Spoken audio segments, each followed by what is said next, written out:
Welcome to Amazon Legends, where we have real stories about making it big on Amazon. Our guests are CEOs of large companies and entrepreneurs who became power sellers, also providers specializing in helping sellers, aggregators that acquire sellers, and former Amazonians will give us an insight from behind the scenes.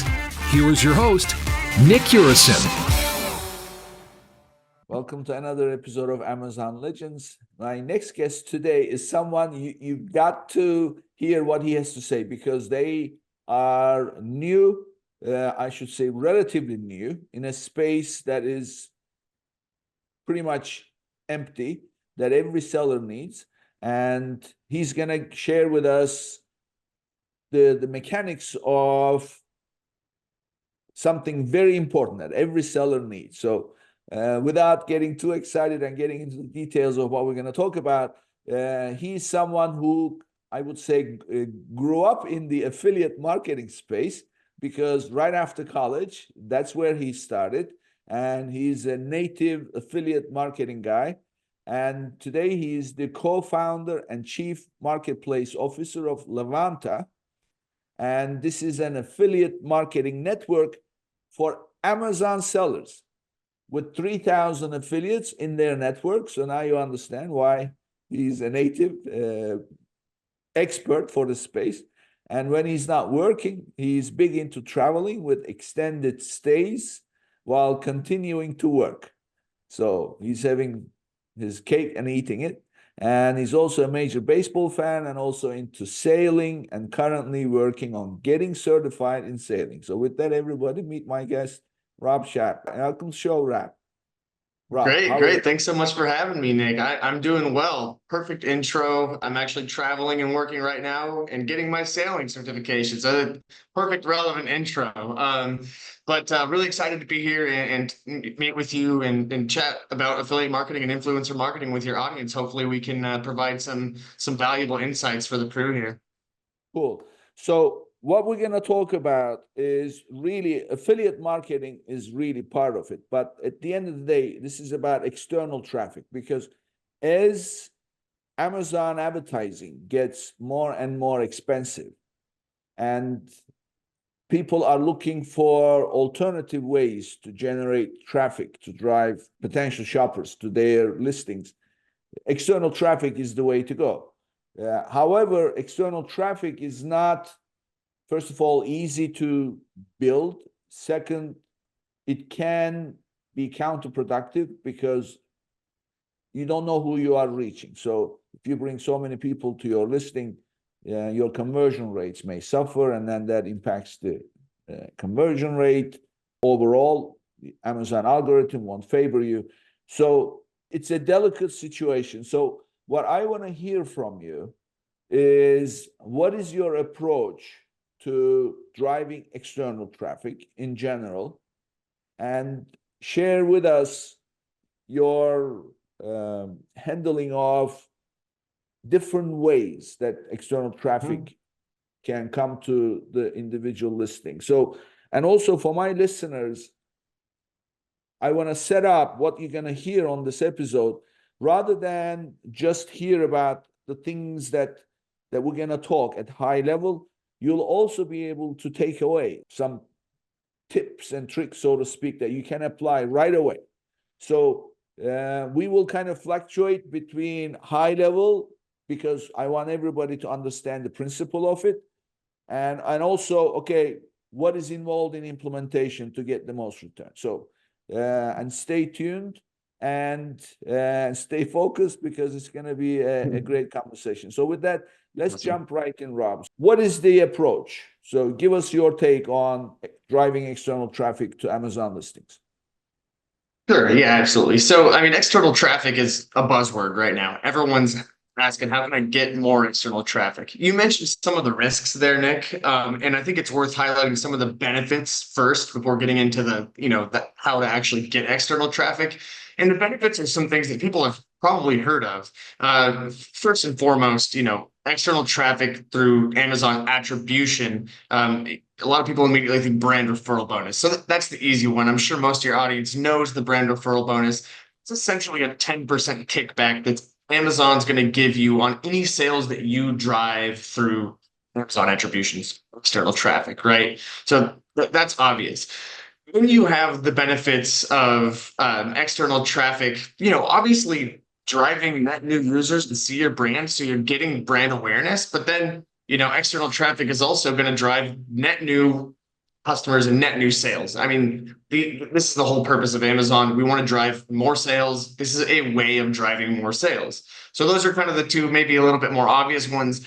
Then you have things like your organic rank on Amazon or your bestseller rating. Essentially, external traffic is one of the only and major influences that you have on your organic rank on Amazon. So the more high convert external traffic you can drive to your products, the better you're going to do organically on Amazon, sort of creating this flywheel where you can reinvest more external traffic to drive more sales to your products, influence the organic rank, reinvest, so on and so forth.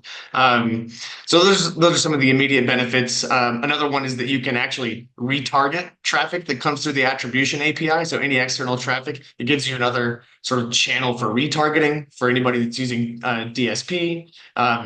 Anyways, the question really, Nick, is how do I get more external traffic effectively? And there are a lot of different ways to get external traffic. I mean, more than we can even really talk about in this podcast, but I'll just highlight a few of the main ones. When you think about how I can drive new traffic and users to my products, a couple things that come to mind. Paid social. You can go buy ads on Google. You can buy ads on Bing and drive traffic directly to your product. You can use paid social. So go buying Facebook ads, Instagram ads, Pinterest ads, and drive traffic to your products that way.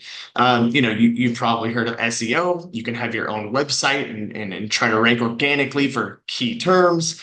You can work with influencers and creators, whether that's on, Instagram, TikTok, Facebook, so on and so forth. They can drive traffic to your brand and your products. And then I also bucket like deal affiliates is another big one, where you can work with like a deal news or a slick deals and they can drive traffic. So what's really interesting about this is like you can go test all those channels all you want. You can go do them directly and drive traffic directly through those channels to your products. But what I think is actually a way more effective way of doing this and a way less risky way of doing this is working through affiliate marketing. Affiliate marketing is essentially a channel of channels. What I mean by that is affiliates can mean a lot of different things. This could mean media buyers that are going out and buying ads on Google and Bing on your page. This could be creators that are, they have a social presence already and they're driving traffic from their social accounts to your products. It could be, content sites that they do SEO so you don't have to. The idea here with affiliates is that you can test out all of these different marketing channels or all of these different external traffic sources. You don't actually have to necessarily do the work. And even better, affiliate marketing generally means that you're only paying when a sale is driven to you. Whereas, with all these other channels, you're generally having to pay, cost per click or, invest in, net new content like flat fees and things like that. So you get to test all these channels out, but you only pay when a sale is made. So I'm happy to dive into all these in a little bit more detail, but anything you want to add to that, Nick? Or any questions? Yeah. So let me clarify this. So because typically what a seller does is if they have a following on social media, mailing list or whatever, they go get their attribution tags, which is available to brand registered sellers. And with that attribution tag, they can identify exactly where the traffic is coming from. And then also any sales generated from that kind of traffic, they get back what Amazon calls brand referral bonus.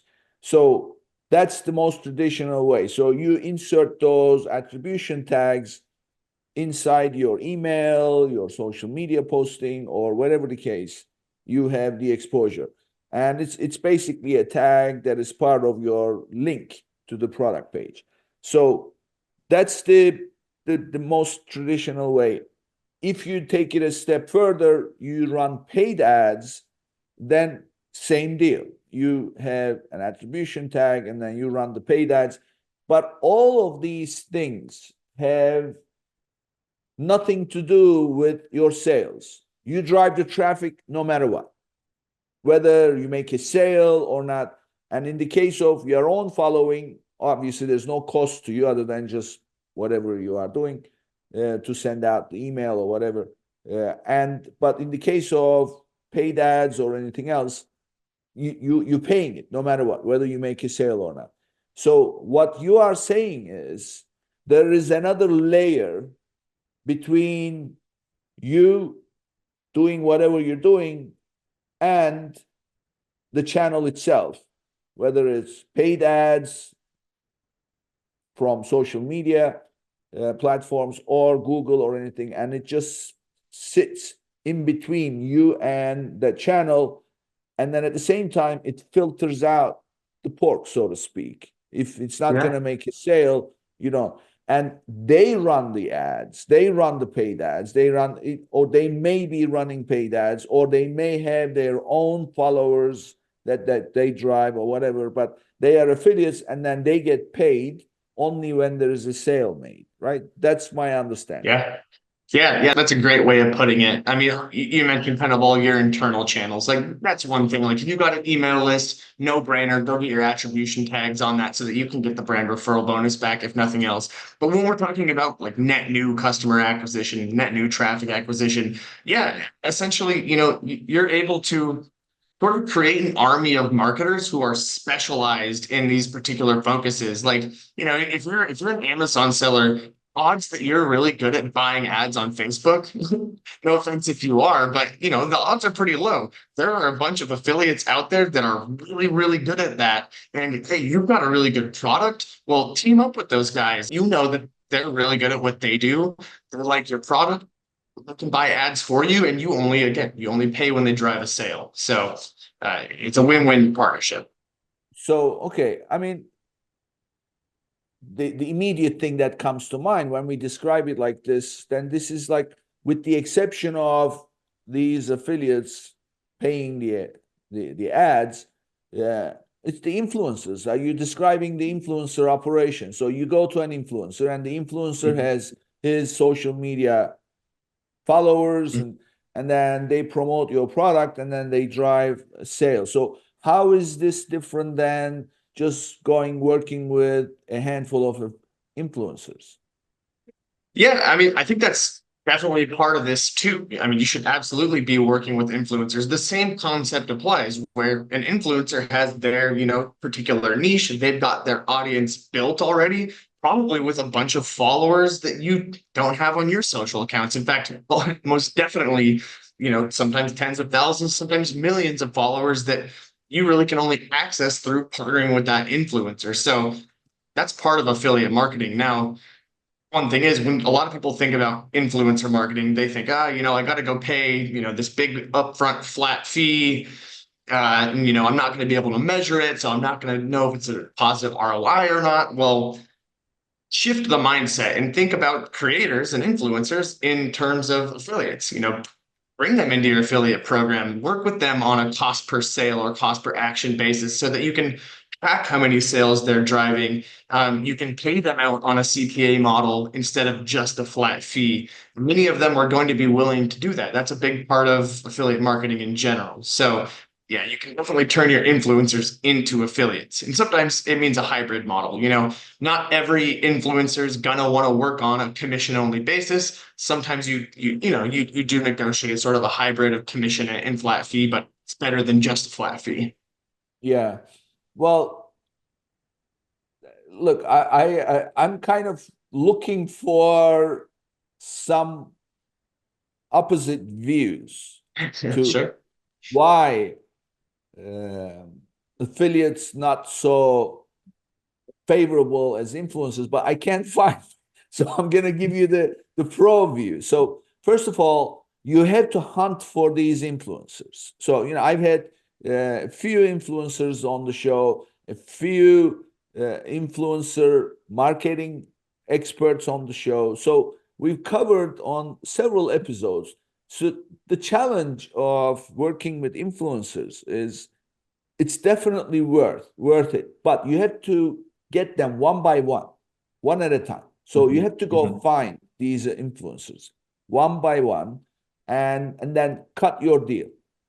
It's a different deal for everybody generally, and you've got two groups of influencers. One is celebrity like influencers where they have huge following and they want upfront cash. Well, let's face it, sellers don't have upfront cash. Their cash is invested in inventory. And then you have the micro influencers. They have a passion for your product, so therefore they are happy to do more, but then you need so many of them. So what are you going to do? Run your Amazon operation and go hunting for influencers? So what I'm hearing from you is the affiliate network has already the people. You don't have to get them one by one, and there is already pre-negotiated terms and everything, so you know your cost. But most important, you know your cost in terms of customer acquisition, right? So am I right?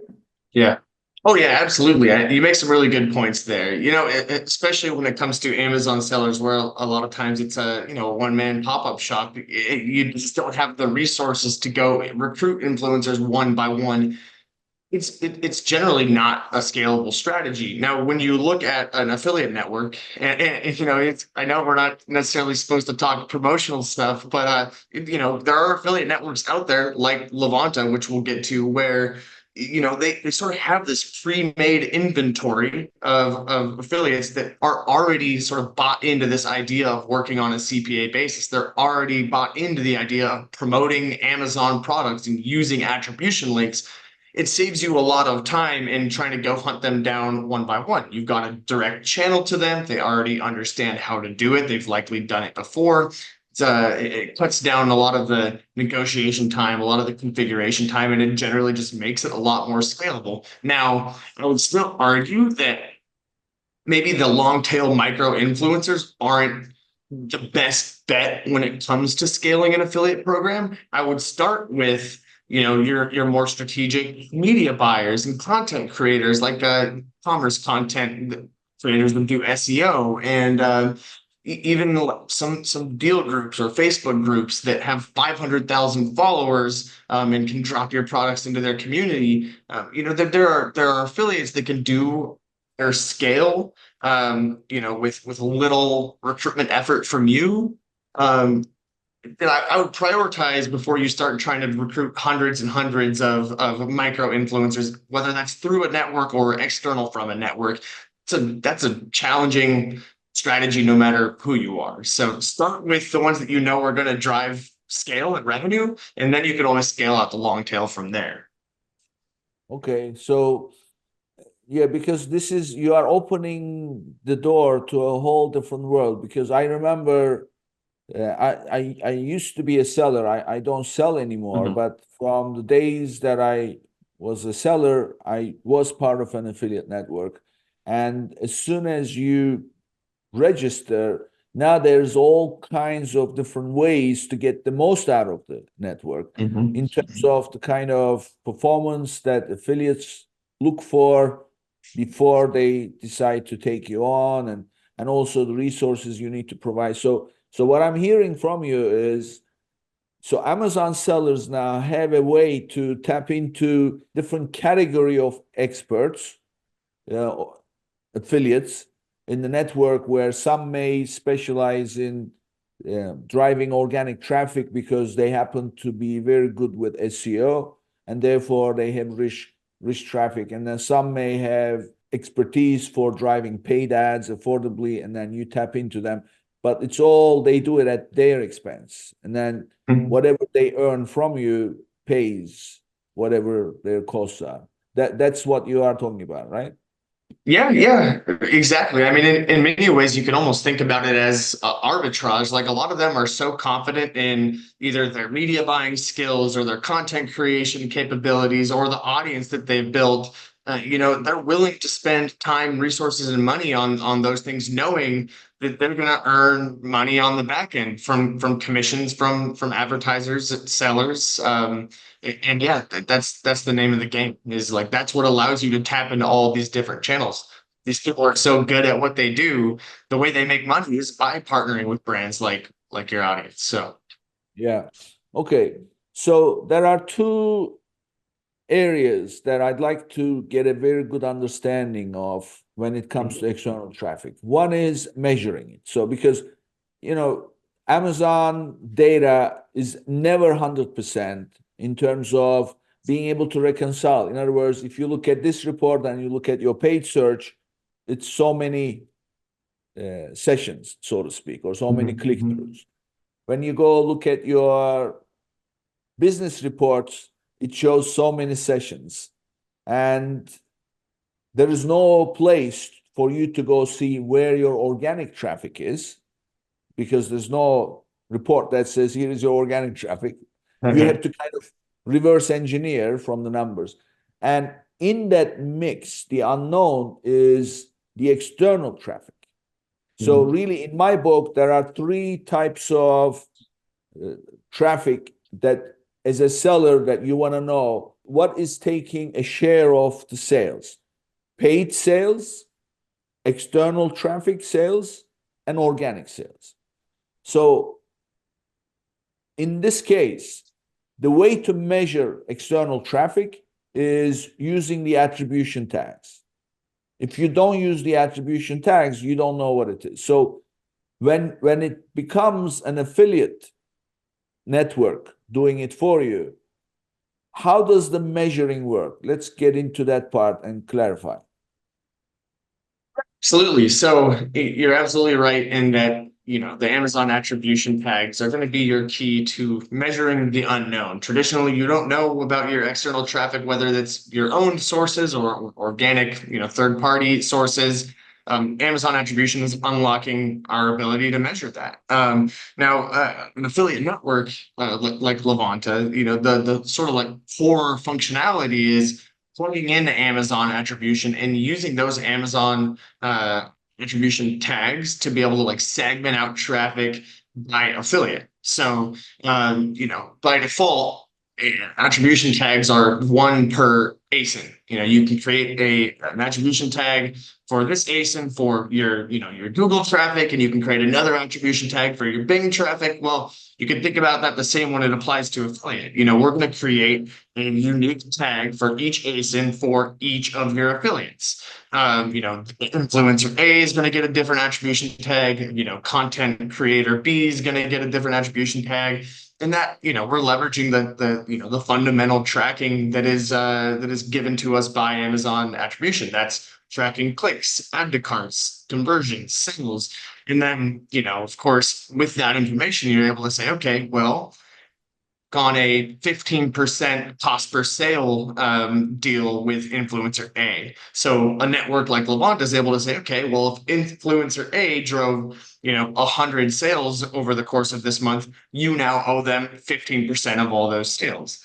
And an affiliate network, of course, handles all the billing for all of those influencer partnerships. But it is all sort of run with Amazon attribution, which tends to be pretty accurate. If you asked people a couple of years ago about Amazon attribution, people would kind of go, I don't really know. Nowadays, the perception has changed quite a bit. It's tracking with pretty great accuracy. When we're running isolated tests with things like Amazon Associates.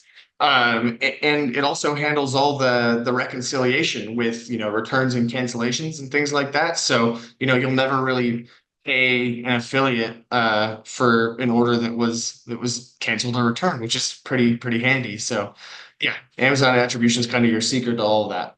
Okay, so just to understand the mechanics of it. So if I was doing an email marketing campaign, I would go get my attribution tag for that campaign, and then another campaign, another set of tags. And so that's how I would do it. So in this case, if I go to an affiliate network, then I still have to get set up a unique tag for each affiliate. So that's a great question, and thank you for clarifying. One of the benefits of an affiliate network is that they automate that entire process. Basically, you don't have to create the tags yourself. The affiliate network can do that automatically through the attribution API. I have to pull it out of you, you know. This is very important, you know, because I know some of my clients that we handle their whole operation. They say, okay, we've got these 4 new influencers. Can you please get us the tags? And then, you know, they have obviously ASINs with variations and blah, blah. So it's a bit of a hike. So affiliate networks, usually they have thousands of affiliates. So what I'm hearing is you have one tag. Well, actually not one tag. You don't actually do anything, but it's essentially one tag for the network that the network generates. And then affiliates performance is reported under that tag, probably on your reporting. There's just going to be one line item for the network itself, right?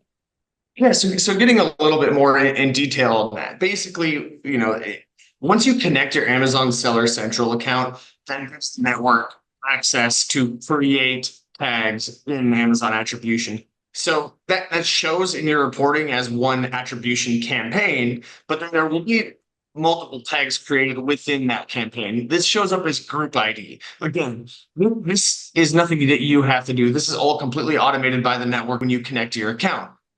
That will allow the network to automatically create those tags, automatically track clicks, conversions, add to cart sales, calculate commissions, automatically generate invoices for you. Like basically automate your entire affiliate program from start to finish. You know, all you really have to do is set your commissions and choose which affiliates you do and do not want to work with. Everything else is, you know, fairly straightforward. I see. Okay. So yeah, I mean, that makes it easy. So I'm assuming then all the individual affiliates reporting or performance is reported within the affiliate reporting system.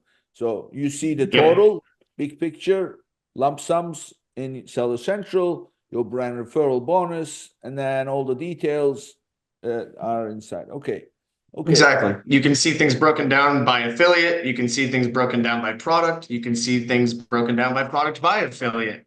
So yeah, that kind of granularity in reporting is certainly there. Cool. Okay. So my next area of interest is again, part of the methodology is how do you drive that traffic? Because what I usually recommend my clients is if you go work with an influencer or anybody, or even run an email campaign to your mailing list, be careful, because if you bring them directly to your listing, they're not all qualified shoppers necessarily. So you may see a much poorer conversion rate, and therefore Amazon algorithm will think that, oh, you know, this listing is not converting. So you lose your rank. So therefore, my recommendation is drive your external traffic first to a landing page. And then on that landing page, you can offer some kind of an incentive to make the purchase, like with a coupon or whatever. So that way, you know that when you build your attribution links into the landing page.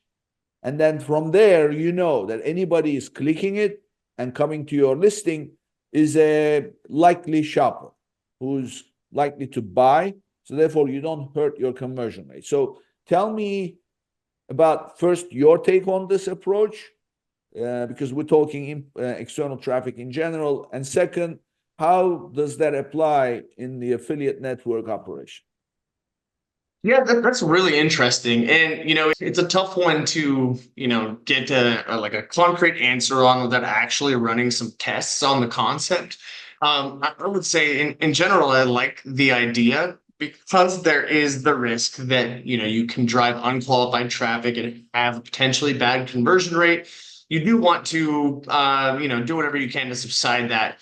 Said, you know, adding a step to the user journey is, you know, generally something you want to avoid. Most marketers would say, you know, reduce friction as much as possible. Like you don't want to have an intermediary landing page because now you're doubling the length of the user journey, right? Now, when you have these other effects, like, you know, the potential effect on organic rank, this does become more of a consideration. I would say it's worth running tests on. I would also say I haven't seen anybody actually do that in practice. I'd be very curious to hear, if you've seen somebody try that strategy out, because I have a feeling this isn't the first time you've recommended that. No, I mean, I recommend this to all my clients, and they all Okay. do it. Okay. And they do get sales. The only thing that I don't have is I don't have, because you know how it is. When you think that, okay, let's test this, it's not like you have the exact same circumstances Mm, for one test versus the right. other. So I don't really have, frankly, I was too much of a coward to recommend. Just go, just drive people to your listing, because the Right. consequences are too great. And Yeah. I've heard from my other guests, over the past 2 years as we record, they say that we had to stop external Mhm. advertising. But I tell you, when without any barrier, so to speak, or a Mhm. qualifier, let's call it, driving direct to the listing is a good idea when you launch, Sure. because you have no history. All you're Mhm. doing Mhm. is you're throwing everything and the kitchen sink at the listing, Yeah. and then Right. drive. Then after that, you can step back and look. So that's the only time I recommend. And Right. so, So now there's one thing I would add to this is that, you're again talking about sort of your owned channels. So like, you have your own email list. You may not know the quality of that traffic. Anybody can sign up to your email list. You may not know how well it's going to convert. So what you're recommending actually may make more sense for that. Now, on the affiliate side of things, they live and die on the conversion rate. So first of all, if your product doesn't convert, they're not going to send traffic at all because they're not going to make any money from it. So they're going to work. They're only going to send traffic that they know is going to convert. Now, you also have the control over this stuff. Like if you have an affiliate in your program, all of a sudden they're sending thousands of clicks and it's not converting, no reason to continue that affiliate partnership. You exit the agreement with that affiliate, which you have the right to do. And so at a certain point, this becomes a non-starter conversation because, affiliates, they generally are going to send high intent traffic because they need it to be high intent. That's how they make money. So like you look at a media buyer or let's even look at a good example. Buyersguide.com. They're going to put together a listicle of top 10 curling irons. And then they're going to buy Google traffic. They're going to bid on terms like, it's curling irons or curling irons. People that are searching for that product, they know that person has the intent to buy. They're going to capture that click. They're going to have that intermediary landing page. This is kind of what you were recommending from the doing it yourself perspective, except for now the affiliate's kind of bearing the risk. They know if somebody comes to their article and clicks that first, curling iron at the top of the list, it's pretty likely to convert because they have the intent to buy. And generally, that makes it so you really have to worry so much about the effect on organic rank. In fact, most folks that are doing affiliate marketing right now on Amazon are seeing a huge uplift in organic rank because they're not having to worry so much about that. I have a question for my listeners. Are you experiencing cash flow challenges with your Amazon business? Well, silly question. Who is not, right? So let me introduce you to Viably, a unique solution tailored for Amazon sellers and e-commerce enterprises. By connecting your Seller Central or Shopify account, you can promptly access funding along with a variety of financial tools, all for a flat fee. It's as simple as that.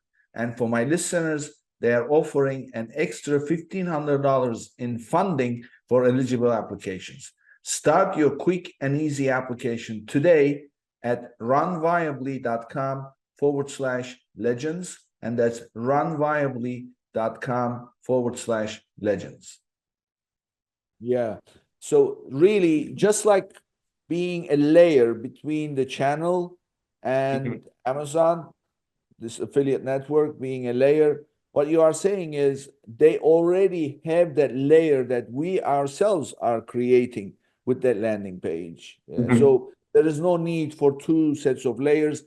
And then, but the more important that I just heard you say is they are not going to want to send traffic that's not going to convert because it's not in their best. I mean, it's not going to make them any money because they only get paid on performance, right?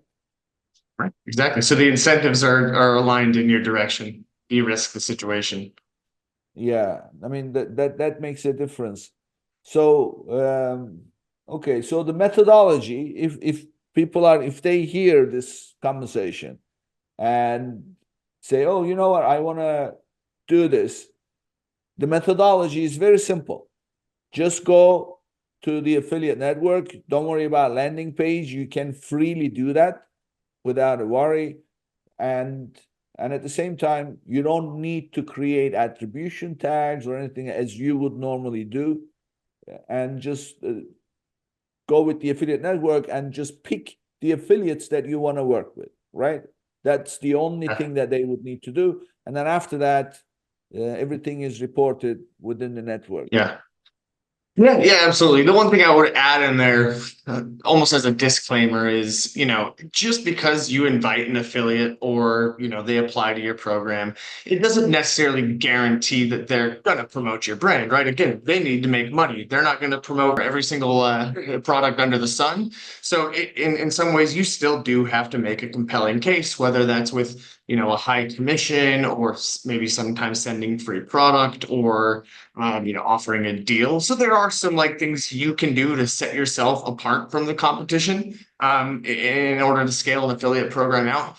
But one thing I will say for certain is that by starting an affiliate program and offering an additional commission, you are already getting a huge leg up on all the other competitors that are selling a similar product on Amazon. Because right now, affiliates are only getting whatever Amazon offers them, oftentimes 2-3% of sales on those products. If you can come in and offer an additional 5% even, some folks are offering 80% commission on our platform because of all the benefits. But anything you can do to offer an additional commission to these affiliates is going to put you ahead of the competition. So just keep that in mind as you start an affiliate program. Yeah. So I mean, I'm hoping that because I like, first of all, this is America. You eat what you kill. So that's my philosophy in life. You eat what you kill. So this give me. This there isn't enough money to give everybody what they want, right? So you have to go earn it. So this affiliate operation, I like from that standpoint because it's based on results. And also results with integrity, as I heard you mention, refunds, cancellations, and things like that, they are not part of it. They get automatically factored in, which is hard for you to really do it yourself. So as far as the results-oriented approach, what I want to also clarify is on the methodology, there are obviously things that you can do, as you put it, to make it worthwhile for the affiliates to represent your brand. So those are things. So give us some examples of what those are, other than just paying them a higher commission, of course. That's the natural. Yeah. Well, I think it starts firstly with having a good product. If affiliates want to promote a product that has 3 stars and maybe very little reviews or ratings, it's because, again, that affects their conversion rate. If it has bad ratings, it might not convert well. They're not going to make money, right? So that's the first thing. And then generally, even further on the product side, is having an interesting and compelling product. Like if you might be selling paper clips on Amazon and making $10 million a year, but paper clips might not be the most interesting thing for an affiliate to promote, right? So in that sense, affiliate marketing might not be for everyone. Just think about your product. Is it something that people would be interested in promoting? A lot of times the answer is yes, you'd be surprised. But just something to consider. So then there's commission. You want to have a compelling commission. I won't spend too much time there. That's obvious. But there's a few other things. There's offering a deal. This is important for some affiliates who, I mentioned Facebook groups earlier. A lot of these Facebook groups have 500,000 followers that are kind of looking for unique deals on unique products. They'll work on, these Facebook groups will look for deals that you might offer them, and they'll offer it up to their community, and they'll drive tens of thousands of dollars a month in sales for your products. So deals are a good fit for affiliates like them and others. We call them deal affiliates.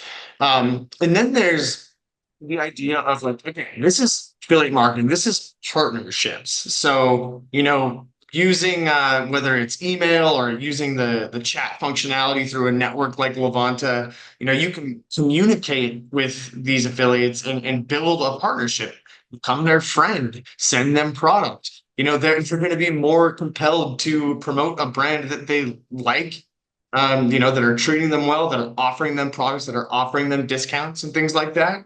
I think that goes a long way. And then of course, there's the economical pieces like, hey, maybe offer them a flat fee. Maybe you're in a really competitive space where there's a lot of people doing the same thing as you. You want to get a leg up, offer a $500 flat fee in addition to a commission or something like that. So these are just some ideas. I always recommend getting creative. Maybe if send product, send a handwritten note, put it in a cool package. I don't know. Yeah. Try to stand out from the noise. Yeah. So I had a guest on the show. His name is Jim Fuse, Fuhs, Jim Fuse, and he's an Amazon influencer.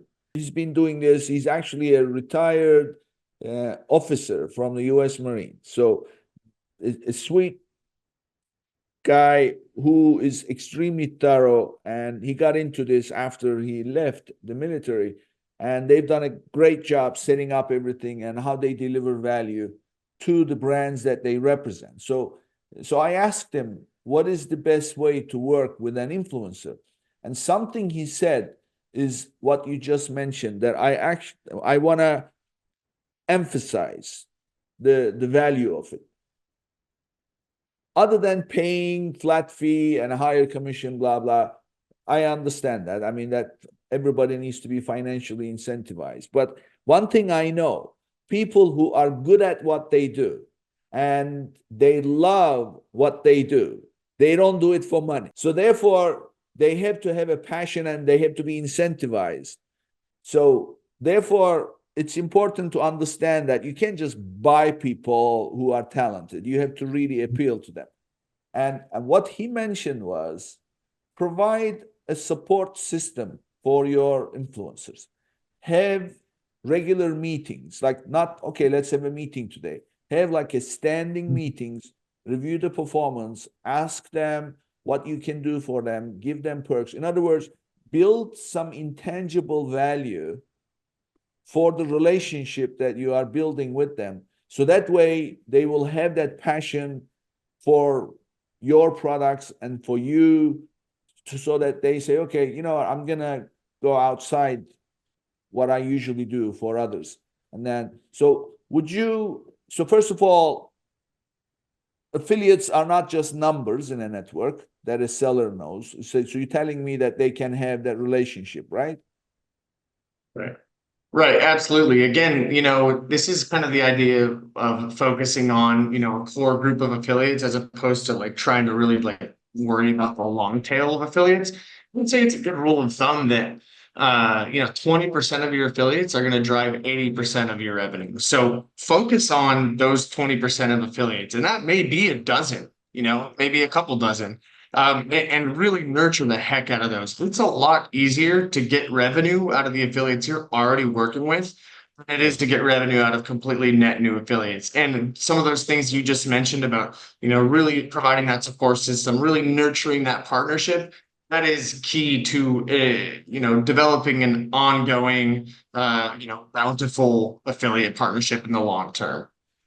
Yeah, yeah. I mean, it's at the end of the day, everything, no matter how advanced the technology gets, and whether we are in 21st century or 5th century, it all goes back to the basics. Build Humans. relationships that are strong, that feel for what they do, and then they can do it passionately. Okay, so we've covered the whole methodology in terms of how to set up the whole process of driving traffic. We've covered the measuring of it and the compensation, and you mentioned, and there's another thing that I want to again emphasize. You mentioned that you really cannot get much success out of your affiliate network's performance if your products are not highly rated. So, I mean, you mentioned 3-star, but I say 3 is very low. I'd say like 4 plus, way north of 4 is really something to do, right? 100% agree. Yeah.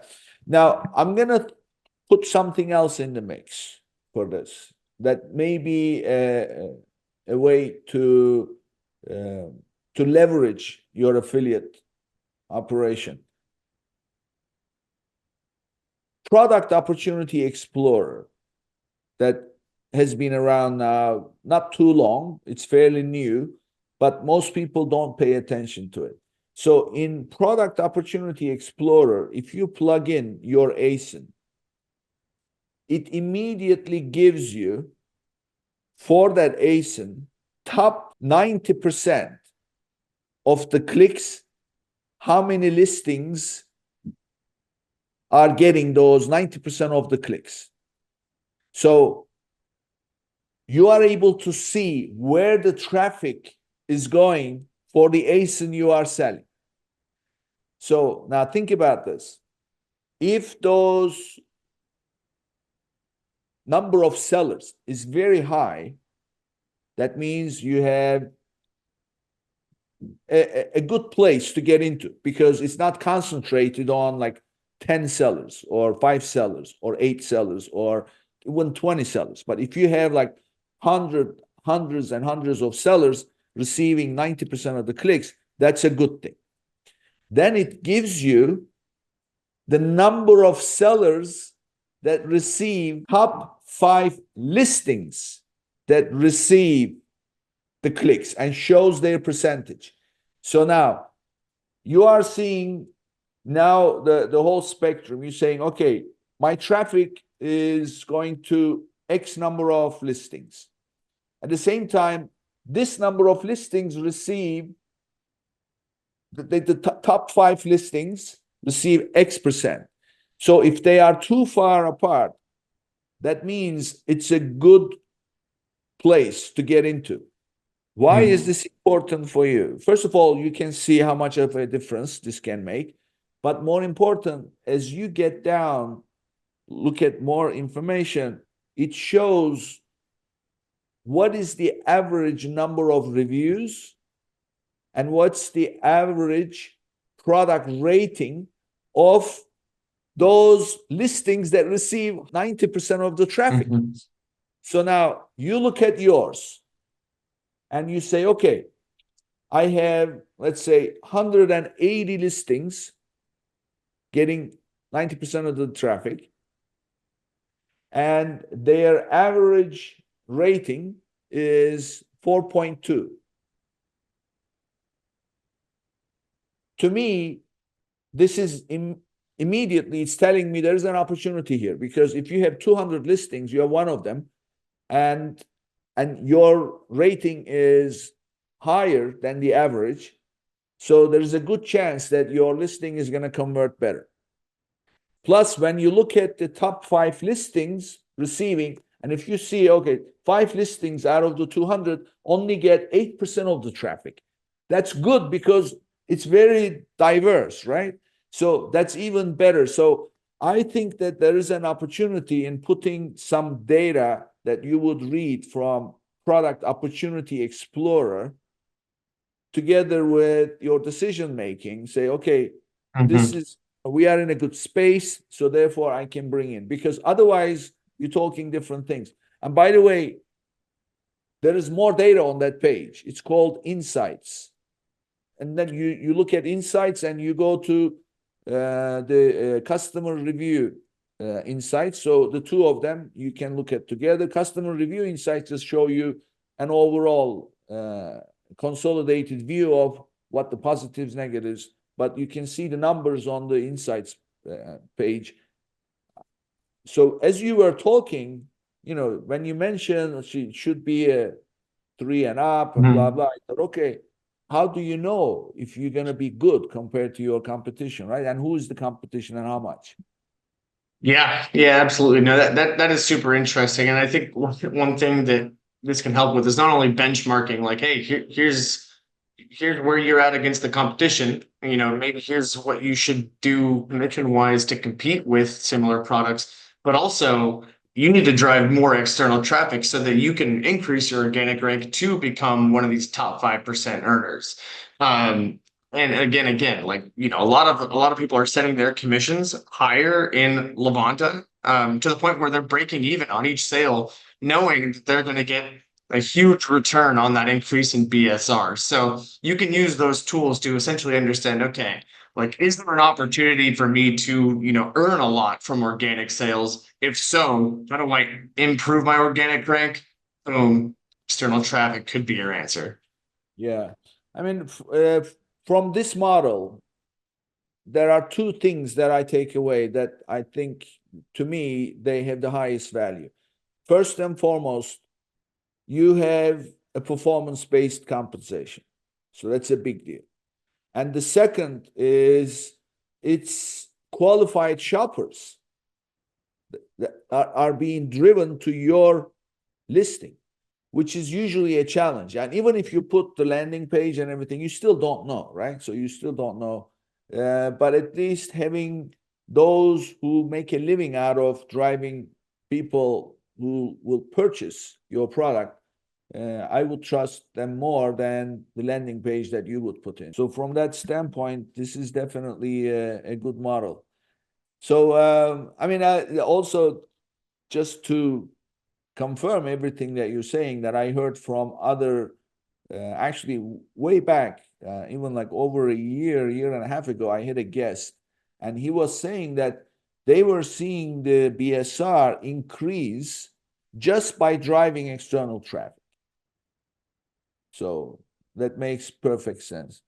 Well, I mean, this is quite a new thing. So just to also know all the moving parts. So how do you guys know, or I should say, how does the affiliate network know that which affiliate made how many sales and how much they generated? Because at the end of the day, you are getting just one tag. So I guess you have sub tags that you generate, or that's what the affiliates use. Is that the way it works? Yeah. So again, you know, this is through our integration with Amazon Attribution. So it's not one tag. We're actually creating unique tags for each pairing of ASIN and affiliate. It is generally one campaign that's going to show up in your reporting. So if you want to drill down into that campaign, you can see all the different, you know, group IDs. So that is what allows us to track individual segmented out affiliates. I see. Okay. So it's full Yeah. transparency there. And you see it all in our dashboard. So in like Levanta, for example, you will see the performance by affiliate. If you want to cross-reference that data against your attribution data, just go into Amazon Attribution and check the reporting there. It should mirror it. Yeah. Well, I mean, this is fascinating. Like I said to you before we started recording, this is a new model, and people are always looking for ways to generate external traffic, since, you know, PPC is expensive and getting more expensive. So this is definitely something that is worth giving it a shot. So fascinating conversation. So now we've come to my favorite part of the show. I always want to get to know my guests a little bit more intimately, so to speak. Now, my question to you is this about your path generally that you've done. So you came right out of college. So just like anybody who comes out of college, your thoughts are, I want to make money, right? I want to make money and gain financial independence and all that stuff. And you found yourself in affiliate marketing. What was it that put you in that space? Why did you decide to be there? Yeah, I mean, look, I mean, it's more of like, why did I get into business in the first place? Do you want to know, is there going to be posts on this, Nick, or is there going to be, is this all going straight to live? Oh, yeah, this is all people are going to know who you are. That's the idea. Okay. Okay. Yeah. I mean, do you want me to talk about just post college? Because the reason I'm asking is in our preparation, you had mentioned like come up with this story about like why you're an entrepreneur, not so much like what happened in college to get you in affiliate marketing. Well, that's what I'm driving at. So this is, so let me Okay. give you what I have in mind that we want to get to know is Hmm. you are incentivized by pursuing financial independence. So you get a job Hmm. and you pursue income, but you Hmm. make that switch somewhere to decide that you're going to start a company. So now you are throwing your hat into a whole different ring. So I want to know why you went into affiliate marketing in the first place, and then what was the switch from being a professional in that space and making a Hmm. living to being a risk taker and starting a company. What is that switch for? Yeah, it's really interesting. So the affiliate marketing stuff came from like early in my college days. I actually my friend and I thought we invented affiliate marketing. It turns out that it was a $6 billion industry at the time, but really it came down to my best friend in college was traveling abroad and he needed an income and he couldn't find a job, and he's like, we should come up with a way to figure out how to be an outsourced marketer while you're traveling the world. And we started looking into platforms for outsourced marketing, and we basically found, oh wait, you can already do this. You can become a specialized marketer and earn money from brands by joining their affiliate programs. So that's what really got us into affiliate marketing. After we graduated from school, we basically both went off and got real jobs. Mine was with an affiliate marketing company. It's called Tune, if you're familiar. I had an amazing time there. I learned so much. But then pretty quickly realized, like, look, like I don't know if I necessarily want to be working for someone else for the rest of my life. And my whole life I've had, like sort of the ultimate freedom. My parents kind of let me do whatever I wanted growing up. I had this huge wood shop where my dad taught me how to use every single tool under the sun, and he just let me build things. And I was just always obsessed with building. And the same thing still applies today. Like the same way I built Adirondack chairs and chessboards, like I like to build companies. This isn't so much about making money. Obviously, that's a bonus, but like it is so much more fun to build something for yourself than to, be kind of like building something for someone else to benefit from. So that's kind of what got me into entrepreneurship in general. We ended up going and starting a company called Grovia, which was an affiliate recruitment software and service. We sold that company to Acceleration Partners, which is the biggest global affiliate marketing agency in the world. So, that was, 2 years ago. And so now, we're 4 years into being affiliate marketers. We've sold a company. We're like, hey, let's do it again. So that was sort of the opportunity with Levanta was we're like, hey, affiliate marketing is massive, but why aren't we doing anything with Amazon? Amazon is 40% of US e-commerce sales. Like, how are we not providing a service or a software in Amazon affiliate marketing? So we set out and we did it. And it was about a year and a half ago. And now we're supporting hundreds and hundreds of sales. We have about 140,000 ASINs on our platform. We've got 3,500 affiliates promoting these ASINs all within a year and a half. So Levanta has been a smashing success, kind of beyond our wildest expectations. But our core value is to create value, and that's what I think we're most proud of here is that we're actually creating legitimate value for a lot of other entrepreneurs like us, and that's what I love about this. A lot of Amazon sellers are guys just like us, girls just like us that are out there building, and it feels so good to be able to help them build. So I'm pretty happy with where we're at. Yeah, I mean, look, your story is definitely appealing in terms of your core value is building value. And if you do that, so I always tell people, don't worry about the cash you're gonna get out of something. Worry about the value that you are creating, because the value will translate into cash. But cash is not necessarily always value. Because, Mhm. and the other thing that I say is, if you think about cash, what is cash? It's a bunch of notes, right? So when you take $100 bill, what is the value of $100 bill? $100, right? But you build a piece of software. What's the value of that piece of software?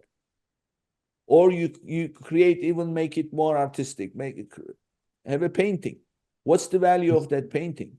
There is no fixed value. But you've built something of value which can appreciate, but it's one thing guaranteed, it's never fixed. So I say to people, why would you focus on something, going after something that has fixed value? And of course, a lot of people will say, well, it's security. Well, security, security comes from value. But what I want to know in your case is, why were you obsessed with building things? Where did that come from? Yeah, it's interesting. I mean, it's like having that freedom as a kid to kind of just go off in the woods and explore and go back into the wood shop and kind of do whatever I wanted. I think at a certain point it was a form of entertainment. It was like I wasn't big into video games or anything like that, and being able to go like create things from scratch again, it's creating value. It was nice to go build my own Adirondack chair that my dad and myself could sit in and enjoy the sunshine, or build a chessboard that we could play chess on. And like, I don't know, something about building something with your hands, building something from the ground up. It's incredibly fulfilling. And I think most entrepreneurs can agree. This is my version of woodworking, I suppose, nowadays. Yeah, yeah. Well, so when was the first time ever you remember that you built something? Oh man, that's interesting. I have pretty fond memories of building model cars when I was probably 5 or 6 years old. My dad and I would go into the shop, and if you've ever done this, you kind of construct a little plastic car and you paint it and things like that.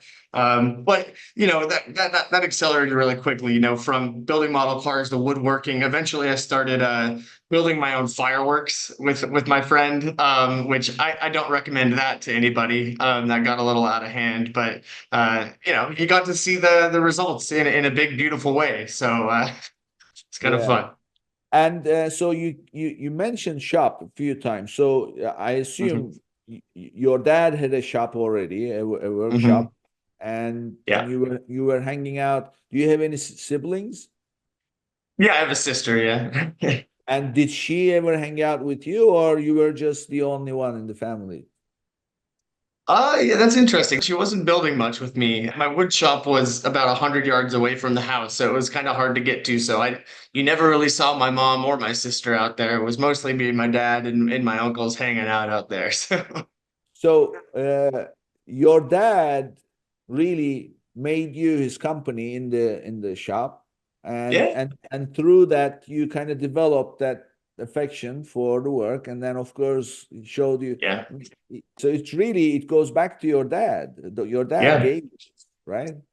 Yeah, and my dad worked his butt off, and I grew up, this whole time, this was right around the Great Recession. I watched my dad work his absolute butt off during one of the hardest times in the world. So seeing him like make his way through that and fight for his family, and then meanwhile seeing like how everyone was affected financially. Not only did that give me the drive to work hard, but also say, hey, I never want to go through that again. So there is sort of that financial motivation there too, where like that was a struggle, and nobody wants to struggle like that again. So if you can achieve financial independence through working hard, like my dad has, and like he's taught me to do, then you can put yourself in a pretty good place.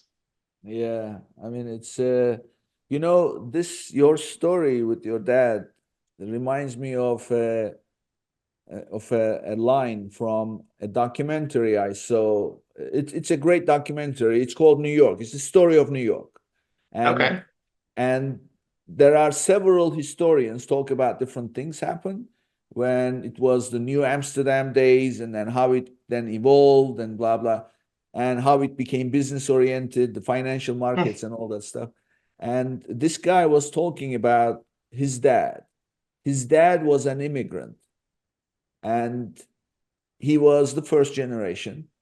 But at the same time, his dad had been wounded in the war, so he had bad knees. And in New York, you have Staten Island, which you have to take the ferry for, and blah blah. So he was saying that my dad would get up at 5 o'clock in the morning and then get ready for work because it was three of them and his mother. He had to work really hard, but at the same time, he could hear his dad like moan because of the pain he had. But he wouldn't say anything. He would just every morning he would get up at 5 o'clock in the morning, get ready, go to work, and feed the family. So he said, I grew up thinking that I have to honor this. So that was the kind of upbringing he had and the values that he developed. So it sounds to me like your dad Yeah. did the same thing. He showed you. Yeah. He's not like, with a stick waving, do this, do that. No, he just showed Right. you what it takes. And then in the process, you develop this passion for building things. And now you're building Yeah. companies. Yeah. And I'm sure Yeah. that you're No. going to be building a lot more things going forward. Exactly, exactly. Yep. There's a lot more in store, and yeah, certainly thankful for the upbringing that I had that made it so I can do this, and again, not only bringing value to myself and my company and my co-founders, but also all the people that are working alongside us, all the customers, all the sellers, all the affiliates doing the same thing. So yeah, it's definitely a great place to be. Great. So, Rob, tell us, how can people reach you, share your contact information? We'll put it on your page, obviously, but give us the information so people can find you. Yeah, absolutely. Well, first and foremost, if you're interested in affiliate marketing, if you're interested in external traffic, definitely check out Levanta. That's Levanta.io. That's the company that I've co-founded. And we've got a whole team of people that would be very happy to talk to anybody, whether you're a seller, an affiliate, an agency, it doesn't matter. Get in touch, and we're happy to chat. And I'm one of those people. I'll be talking to a lot of people that come through our website. You can also find me directly on LinkedIn, Rob Schab, Levanta, and I'm very responsive there. So if you want to shoot me a DM there, please feel free. Great. I'm sure you'll hear from people, and I would encourage everybody listening, reach out, check it out. Check it out. It's worth a shot. Everybody needs external traffic, and here is a way that pays you based on the cost is how much it pays you. So that's the best part of it. So I definitely encourage it. Thank you for being on the show, Rob. Thank you. Awesome. Thank you so much, Nick. Really a pleasure to be here. Great to chat. Before I go, a quick reminder to say goodbye to your cash flow problems and claim your extra $1,500 when you qualify for $25,000 or more in funding. Go to www.runviably.com/legends and start your application today. Thank you. And this brings us to the end of another episode, and I'll see you next. If you enjoyed today's episode, be sure to subscribe, rate, and review the episode, and share it with someone you think would benefit from it too.